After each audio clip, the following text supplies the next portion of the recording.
اس میں ابھی بھی ہم ماشاءاللہ ہم نے پچھلے 1 سال میں ریکارڈ ریمیٹنسز آئی ہیں اوورسیز پاکستانی سے. سارے پچھلے ریکارڈز ٹوٹ چکے ہیں. لیکن یہ بھی جس طرح ورڈ وہ ایکسپریشن استعمال کرتے ہیں ٹپ آف دی آئس برگ, یہ بہت ابھی تھوڑی سی ہے جو کہ ہم ان کو ٹیپ کر سکتے ہیں.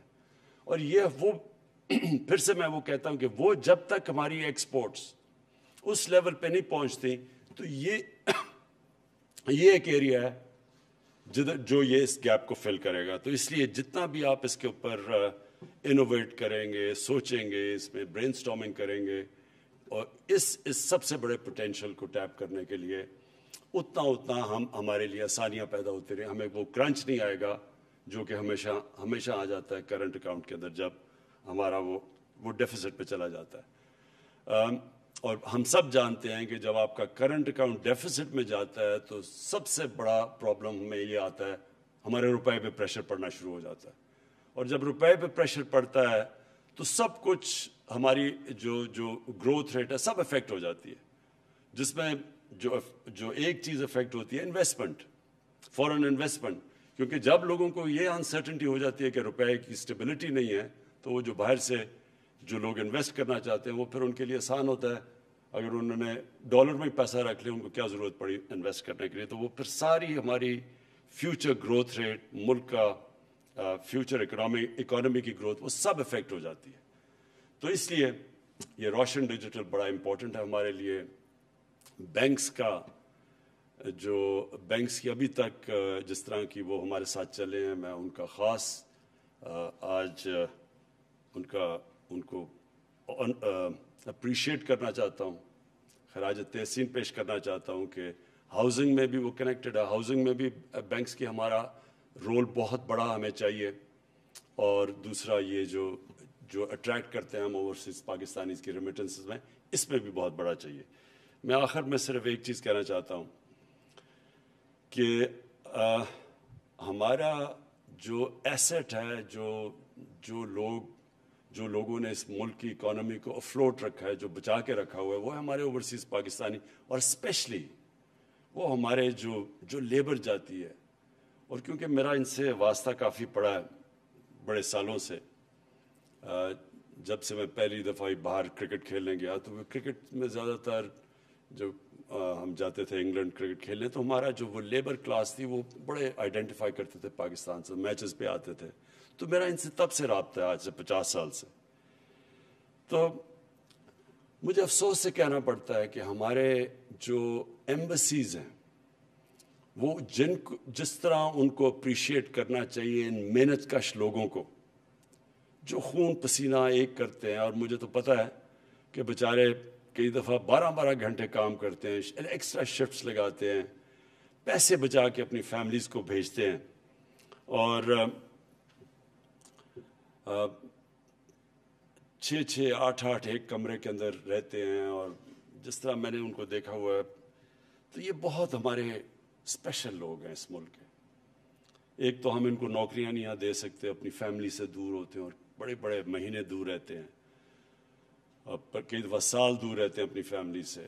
پھر وہ محنت کرتے ہیں, اصل خون پسینہ ایک کر کے وہ پیسہ بچا کے بھیجتے ہیں, اور وہی ریمیٹنسز آج ہمیں پاکستان کو چلا رہی ہیں. تو میں آج اسی پلیٹ فارم سے اپنی ایمبیسیز کو ایک پیغام دینا چاہتا ہوں جو باہر ہے, کہ آپ کی جو سب سے امپورٹنٹ ڈیوٹی ہے وہ ان کا دھیان رکھنا ہے جو ہماری پاکستان کی لیبر وہاں کام کر رہی ہے, جو مزدور طبقہ ہے. جو پیسے والے لوگ ہیں ان کے لیے تو پھر بھی اتنے پرابلمز نہیں ہوتے. مجھے پتہ چلا کہ سعودی عربیہ کے اندر ہماری ایمبیسی نے جو ان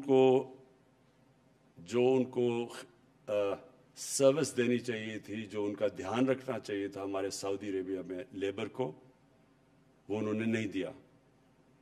میں نے کل میں نے پوری اس کے اوپر فل سکیل انکوائری بنائی ہے. امبیسڈر کے اوپر پوری میں انکوائری کروا رہا ہوں. میں زیادہ سٹاف واپس بلوا رہا ہوں پاکستان. اور جب یہ انکوائری کے رزلٹس آئیں گے تو جو ذمہ دار ہیں جنہوں نے مس ٹریٹ کیا ہمارے لیبر کو اور جو ان کا کام ہے سب سے بڑا, ان سب کے خلاف میں ایکشن لوں گا. ایک ہم ان کی مثال بنائیں گے کہ یہ ان کا جو سب سے بڑا کام ہے ان کی مدد کرنا، بجائے مدد کرنے کے مجھے یہ بھی رپورٹس آئی ہیں کہ ان سے پیسے لیے جاتے تھے. تو یہ میں آج صرف اس لیے کہہ رہا ہوں کہ اس میں پوری انویسٹیگیشن اب ہو رہی ہے، بڑی ہائی پاورڈ انویسٹیگیشن ہو رہی، اور جن جن لوگوں نے ہماری لیبر کو اسے ایکسٹارٹ کیا، مسٹریٹ کیا، اپنا کام نہیں کیا، ان کے اوپر ہم ایک مثالی سزائیں دیں گے ان کو.